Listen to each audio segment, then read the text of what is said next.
All right, welcome everyone. We're Semblance of Sanity. I'm Caleb. I'm Jacob. And we're here for Demon Slayer, Season 1, Episode 10. All right, Okay. we're into the double digits now. Mhm.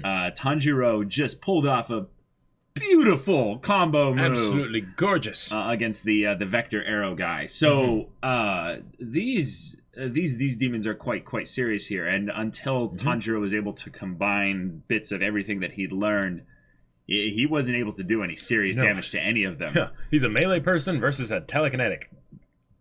Go figure. Yeah. So he ended up actually needing all this stuff to even be able to land a hit. But thankfully, it looked like a devastating ender. And given his sword can, kill the demons, and the head was taken off, this might be it for that one. So will the other one retreat?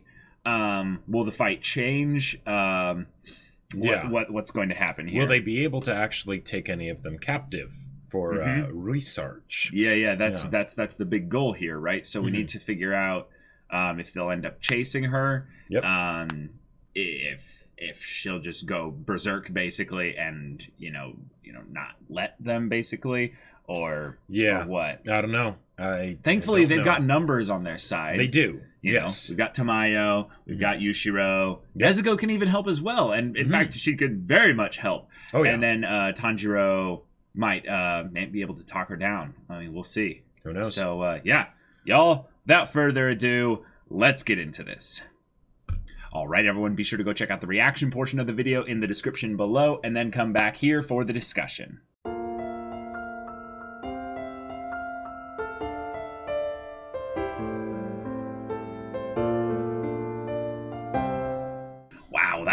That was a really good conclusion to this little mini arc of a fight, here.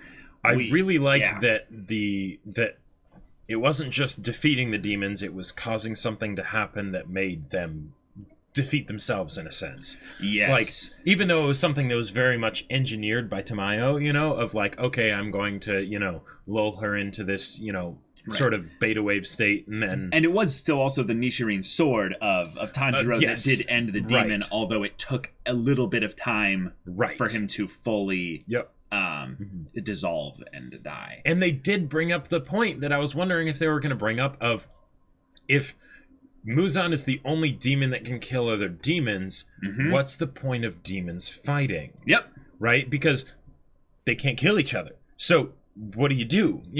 Well, yeah. So what now, Jack Sparrow? We be two immortals locked in epic battle until Judgment Day and trumpet sound.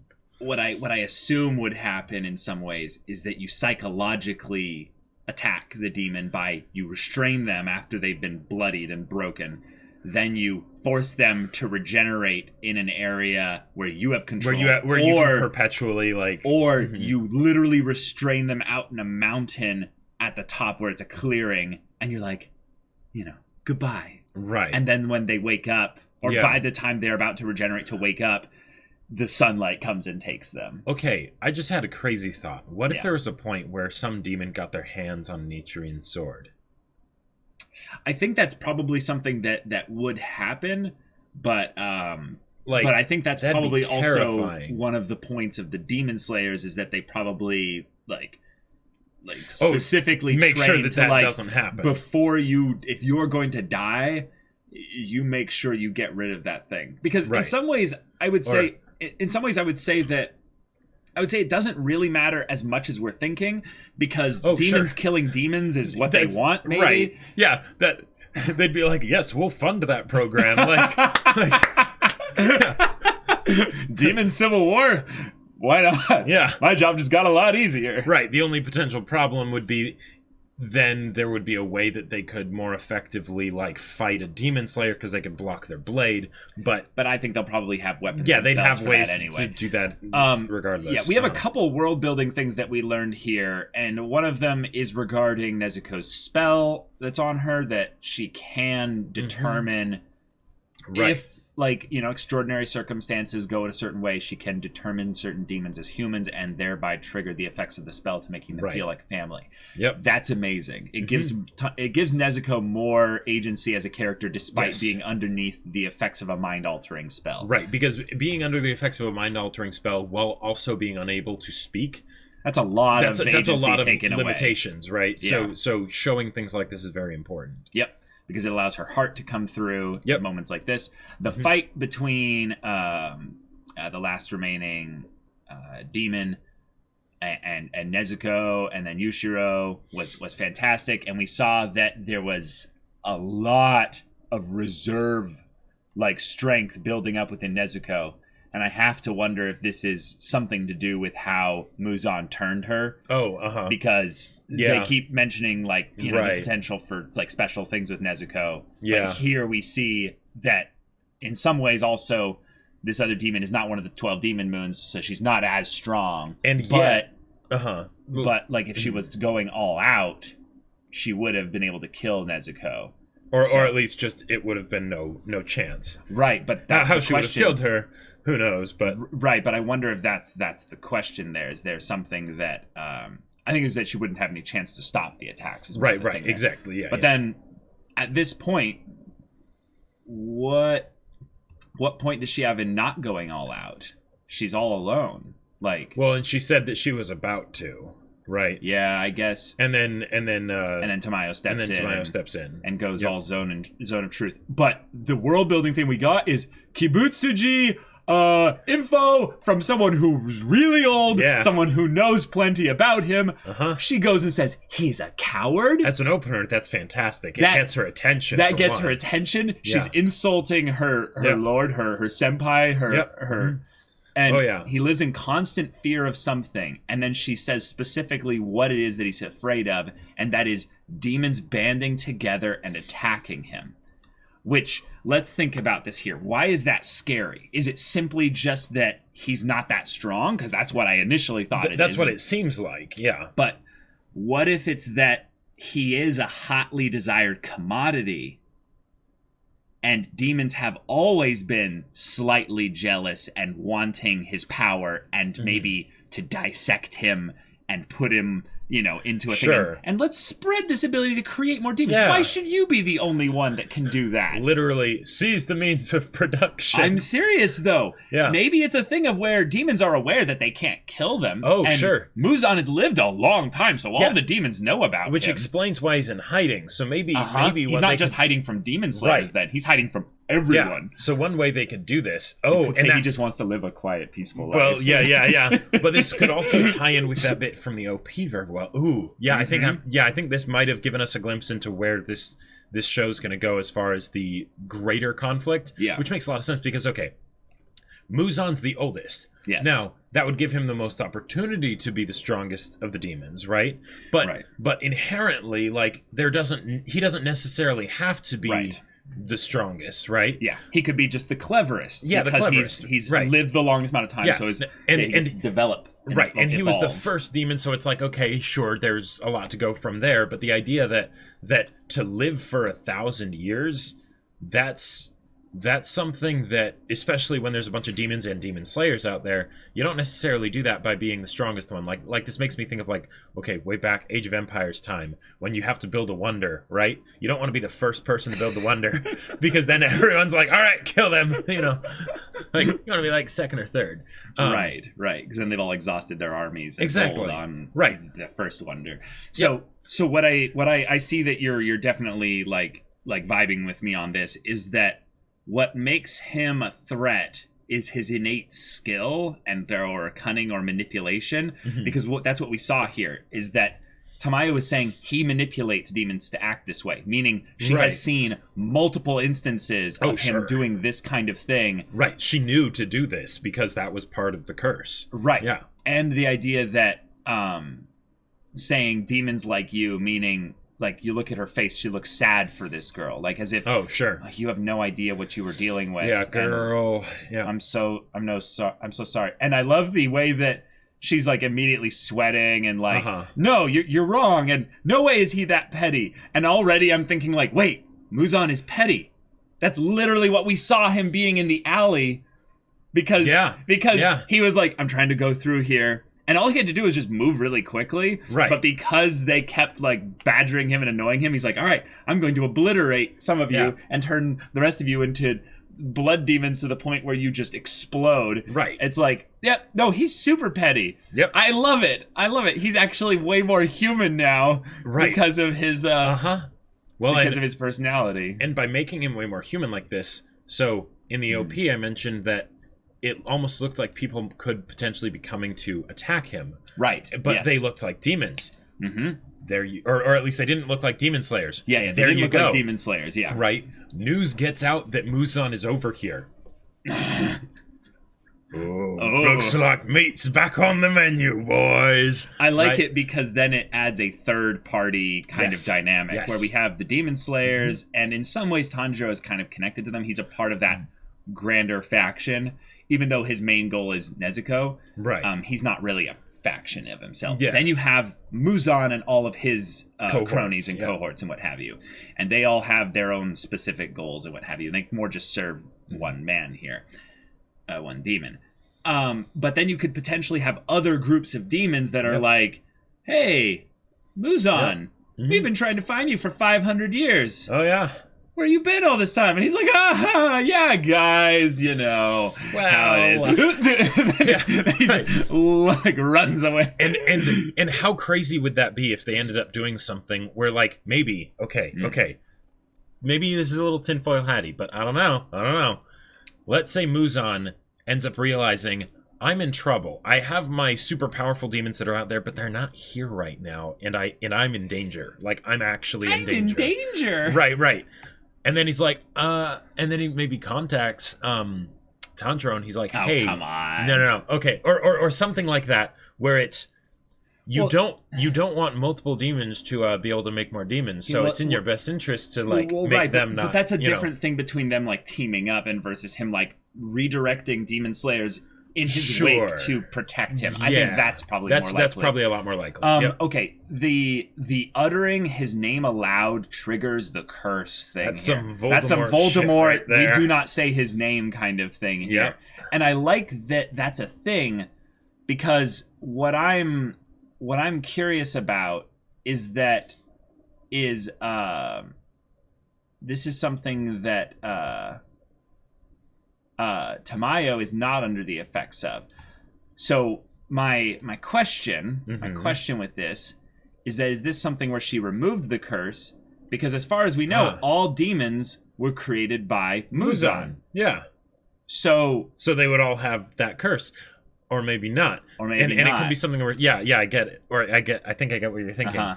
Either she removed it, or she has some particular history with Muzan potentially that makes it complicated. Yeah. Right. Because she clearly just says the name, making her forget that you're not supposed to say the name. Right.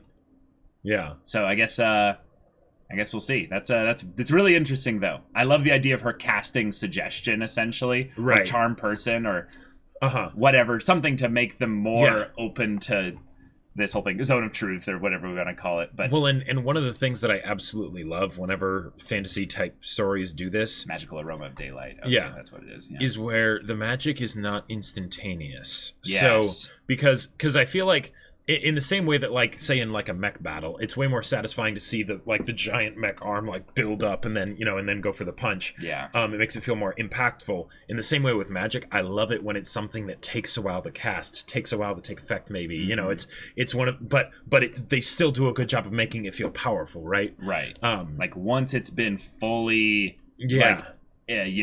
like affecting it's a the force person, of its own. You can't really defend against it that well at all. Right. Which was literally the thing. Once she breathed it, it was over. Yep. It was and in over. fact, like there was the whole thing of no, Tanjiro, just don't breathe. And at first I thought it was going to be like don't breathe like the same air as as Lady Tamayo. But then it's no. She cast a spell. This is actually for your own good. What it also is, she literally like carves out her wrist. Yep. Some dark stuff right here. The blood goes out there. She probably speaks some things or what have you, does some whatever. Yep. That transforms the blood into the spell. Right. Which then means there's basically floating demon cells around here. And it's like, hey, you're a human. Nope. And that is a great way to add a mechanic and sort of a resource, if you will, to the magic so that it's not just like, oh, hey, well, if you can do magic. Spam spells. Yeah, why can't you do everything all at once, Right.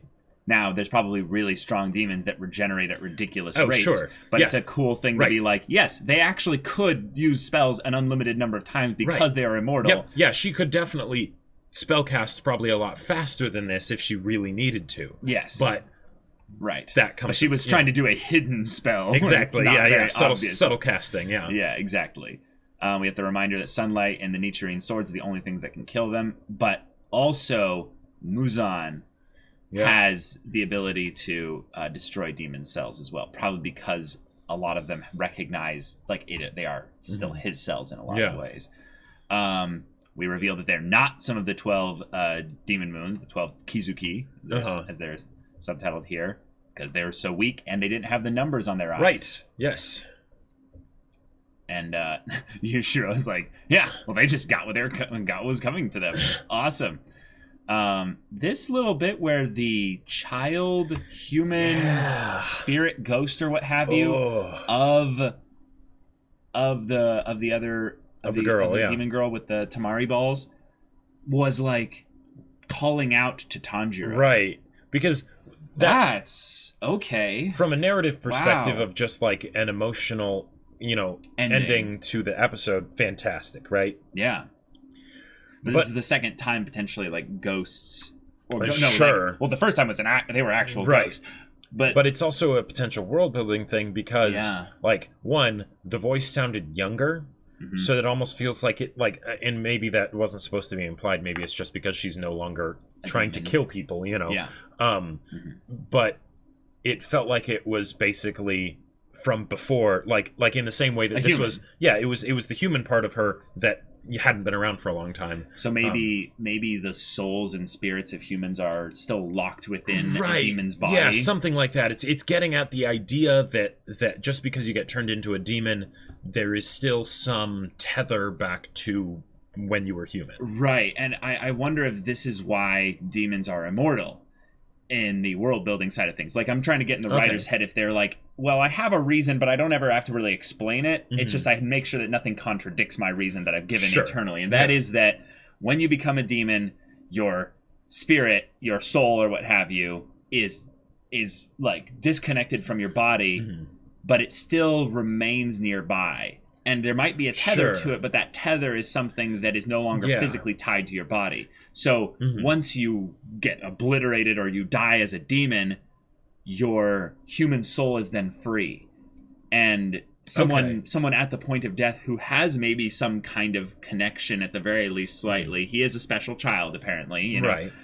Kind of Ichigo style. Like, and if it is something where it's the letting the soul go free, then that is very much a bleach type thing. Yeah. And I'm all for that because it leads to emotional endings for characters that you would not have had any emotional connection to because they were so violently vulgar and evil and aggressive and lacking in empathy. So in this case, Tanjiro ends up getting a moment to have a little bit of empathy for the one that tried to kill Nezuko.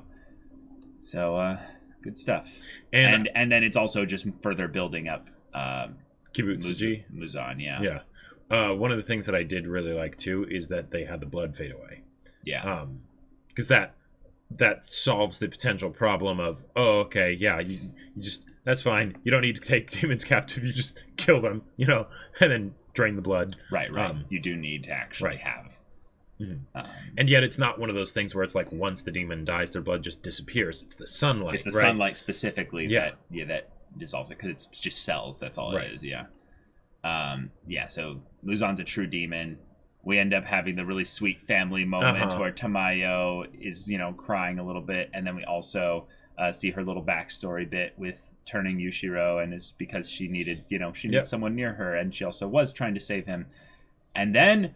Freaking Tamayo says exactly what I was thinking like forever ago, is that we need to find a good place to hole up Nezuko and keep her safe. But the thing is that if we're going to do this, we're going to do it together. There are a lot of times recently where Tanjiro would have died if not for Nezuko. Yes. So they need to do this as equals, as partners, as siblings, and no, not split them up. Yep. That's fantastic. And we're seeing the buildup of Nezuko becoming potentially just as strong in a fight, really, as Tanjiro, right? Or potentially even more so, given her stronger, unique angle as a demon, right? Which is something that I've been excited and looking forward to because given the fact that she's kind of the one that needs to be protected. Right. If it's something where she doesn't actually like, it's not that she needs to be protected in general. It's more of like in a very specific area, right. you know, that feels a bit more interesting and, you know, a lot more potential tension. Right. We need to protect her from doing anything that would give her harm. Basically. Right. Exactly. Yeah. Not just keep her from dying. Her. Yeah. Right. Exactly.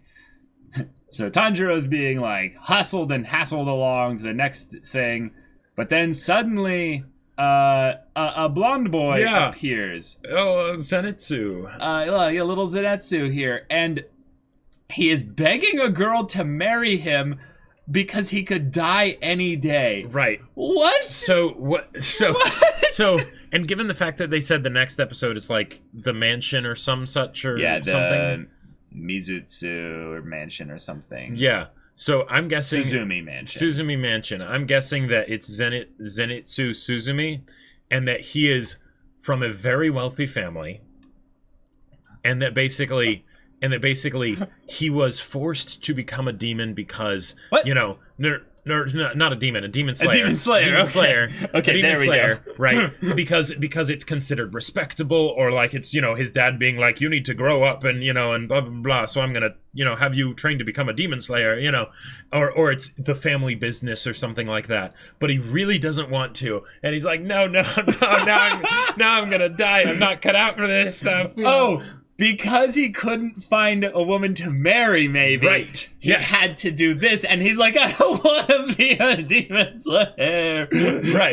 So he's the kind of character where his arc will be about gaining confidence and having moments where his friends are able to rely on him. Yes. Because, you know, given that he is literally begging as if his life depends on it, I kind of don't believe it 100%. I feel like it's either his life or his virginity depends on it because he's assuming that he's going to die in like the next 6 weeks, right?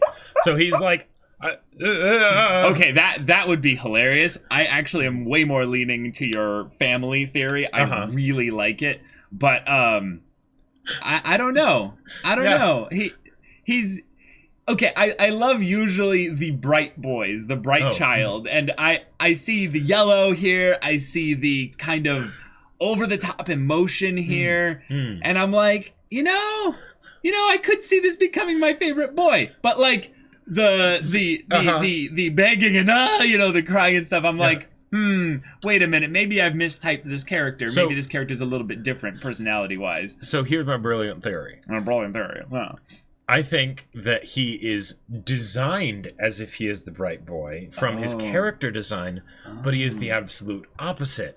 And now he is the moody... Well, or just that's not him. But he's going to get paired with Boar Boy, who is that type of character as far as personality goes. When you say that type of boy, do you mean, when you mean bright boy, you mean like...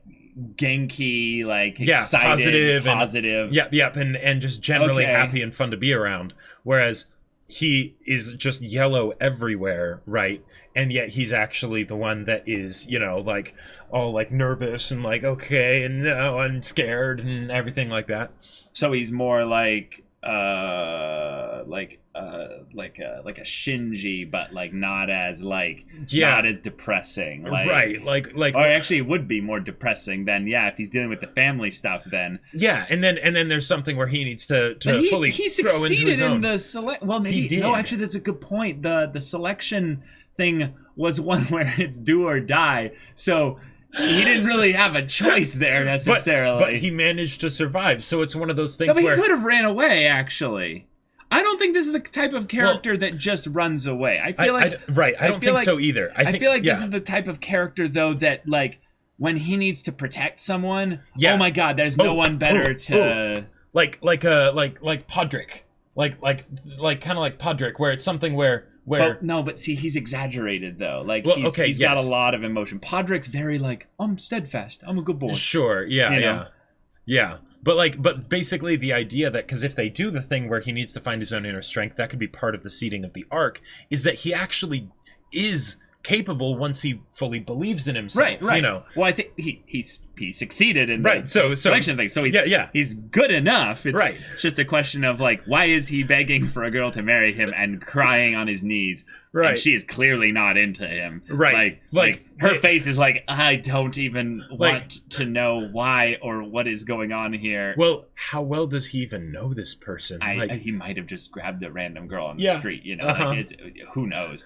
But he is in the middle of a crisis. I am basing most of his entire character though off of this little bit here where in the ED where he's got the frustrated like that's why I don't see him necessarily as like a a moody depressed kind of person. So when he gets into a negative state, he's like he kind of like gets exaggerated in his anger or what have you, and you see like Boar Boy here is kind of like, well, I don't know what you're so upset about, you know?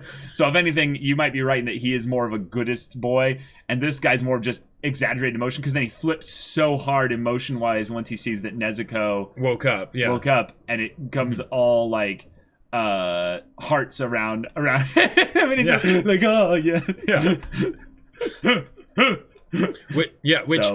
I'm not sure if did they mention something about like when they were doing the training, did we see him using any forms? Because maybe it's just because he's yellow, but it makes me think like lightning and stuff like that. Well, we literally saw him use something in the OP. We can go back and look at that. Like, it's right when Nezuko is basically like alone for a split bit there, and he like jumps in front of Nezuko, and like, so we see, he actually is running away crying at one part. But that's Boar Boy chasing after him. They're probably playing or something.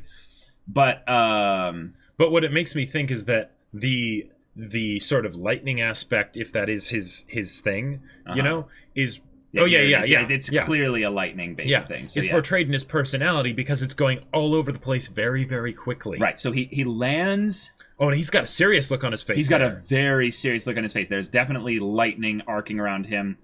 And he goes into like this spinning super speed, like blurred motion where he's already lunging and he has barely even drawn his sword. Yeah, he is going to be the fastest boy there ever was. Yep. Like, maybe that's the joke, is that he does actually run away quite a lot, and he's impossible to catch because he's so fast. And then once he decides to like buckle down and attack, stand his ground, he just goes ham. He just goes ham. No, sorry, that's Boar Boy. Right. Y'all, all right, this is enough memeing and speculation. Thank you so much for watching this episode's reaction and discussion. If you want to see the next episode's reaction and discussion right now, though, go check out the link in the description below for our Patreon. You can get on early access there. You can watch full-length reactions there, and all this comes with Discord access, so you can chat with us and the community there about the show, about anime in general. You can also talk with Jake about the sci-fi novel that he wrote. Yes, that's right. If you like sci-fi, and if you like swords made of super special metal material things, then you should totally check out my novel Battle Lines, because it's on Amazon and it's really cool. Links down in the description below. It's in hardback and ebook, so you should go check it out. Yeah, so if any of that interests you, we'll see you there. But until then, we're Semblance of Sanity. I'm Caleb. I'm Jacob. And we'll see you all next time.